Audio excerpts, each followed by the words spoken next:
সরল একটা মেয়ে হয়ে শ্বশুরবাড়িতে ঢুকেছিলাম। সবার ব্যবহার আর কথা শুনে বড্ড চালাক হয়ে গেছি। সব শাশুড়ি মায়েদের বলছি, আপনার ছেলেকে তখনই বিয়ে দেবেন আপনার দুধের শিশুটি যখন বড় হয়েছে দেখবেন।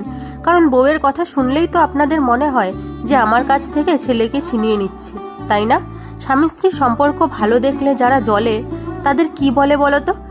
বাবার বাড়িতে মেয়েরা গুণী না হলেও কথায় কথায় খোঁটা শুনতে হয় না, কিন্তু শ্বশুরবাড়িতে গুণী বউ হওয়ার পরেও সবার খোঁটা শুনতে হয়।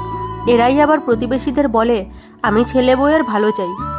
তাহলে ছেলে বউয়ের জন্য কোনো গিফট আনলে কিংবা একসাথে কোথাও ঘুরতে গেলে আপনার মুখটা গোমরা কেন হয় বলুন তো? এটা এখনো বুঝি না। কিন্তু ওনার জামাই যদি ওনার মেয়ের জন্য এই সব কিছু করে, তখন ওনার জামাই হয় সেরা। খুব ভাগ্য করে জামাই পেয়েছেন, তাই না? অনেক তো হলো, এবার একটুখানি চিন্তা ভাবনাগুলো পাল্টান, তাহলে আমাদের সংসারটাও সুখের হবে।